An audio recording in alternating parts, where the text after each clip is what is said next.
परमेश्वर के धन्य नाम की महिमा हो। प्रभात मनन के सत्र 1306 में आप सभी का बहुत ही विनम्रता के साथ स्वागत करता हूं। मुझे मालूम है आप भूलेंगे नहीं, आज हमारा सत्यमेव जयते सेमिनार का अंतिम दिन है। डॉक्टर बाबू के वर्गीस अंकल हम लोगों से बात करने वाला है और 4 दिन के इस सेमिनार के अंतिम दिन है और बड़ी प्रार्थना के साथ आप इस सेमिनार के अंतिम दिन में भाग ले कि प्रभु आपसे बात करे कि जिस मिशनरी लोगों ने अपने अपने उस सुख सुविधाओं का देश को छोड़ करके हमारे देश में आकर त्याग का जीवन बिताकर हमें परमेश्वर का प्रेम हमारे साथ बांटा, इसलिए हम आज कई सुविधाओं का आनंद ले रहे हैं। तो शाम 6:15 बजे बिना भूले जुड़े और परमेश्वर की आशीष पाए। आइए आज के मनन के लिए हम पढ़ते हैं 1 तीमुथियुस अध्याय 2 पद 10। पर भले कामों से, क्योंकि परमेश्वर की भक्ति करने वाली स्त्रियों को यही उचित भी है। पिछले दिन हम बहुत ही महत्वपूर्ण एक बात का मनन किए थे। हम माता मरियम के जीवन से ये चिंतन किए थे कि परमेश्वर की भक्ति करते हुए जीना वर्तमान संसार में कितने कठिन काम है।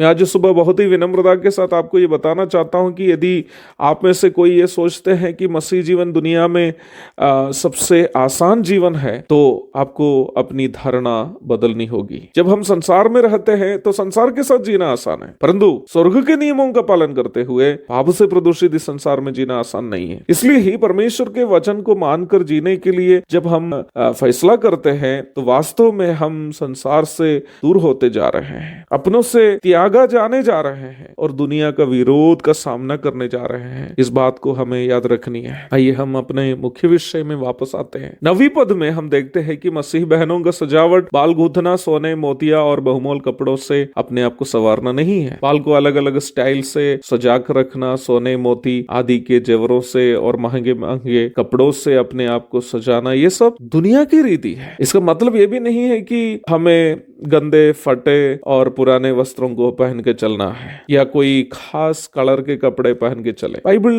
दिखावटी नम्रता का समर्थन नहीं करती है, परंतु वस्त्र धारण का उद्देश्य हमें पूरा होना चाहिए। जब हम वस्त्र धारण करते हैं अर्थात शरीर को अवश्य ढक कर रखना है। और बहनों को यह भी ध्यान में रखना है कि उनका वस्त्र धारण दूसरों के लिए ठोकर का कारण नहीं बने। हम इन विषयों पर चर्चा पहले ही कर चुके हैं, इसलिए मैं अभी ज्यादा उस विषय पर बोलना नहीं चाहता। बस सारांश यही है कि हम विश्वासियों के लिए वस्त्र धारण शरीर ढकने का माध्यम है, ना कि सजने का। पाप से प्रदूषित शरीर को वस्त्रों से सजाने की कोशिश वास्तव में एक मृत शरीर को नहवा कर, अच्छे कपड़े पहनवा कर, स्प्रे वगैरह मारकर महंगे शवपट्टी में लटाने के बराबर है और कुछ नहीं। हम कितने महंगे कपड़े भी पहने, कितने महंगे जेवरों को भी पहने, यदि औरों के प्रति हमारी मानसिकता नफरत भरा हो, हृदय में पूरा कड़वापन भरा हो, शरीर पाप की अभिलाषा से भरपूर हो, तो हम जितने पहने हैं उसमें और एक लाश को जितना पहनाए गए हैं, दोनों में किसी प्रकार का अंतर नहीं है। इसलिए ही बाइबल की शिक्षा यही है कि सजावट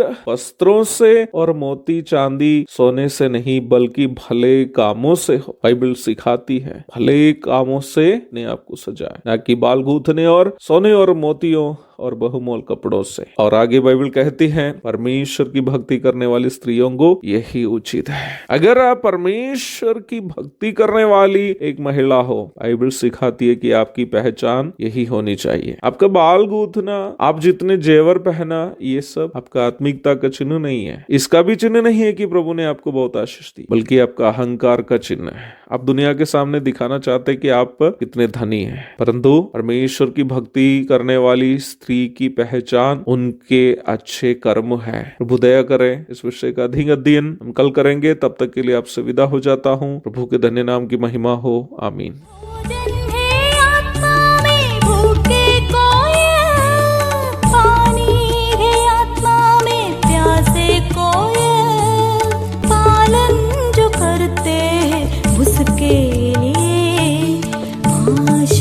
पाने का साधन है ये वचन, प्यारा वचन, यीशु मसीह का प्यारा वचन।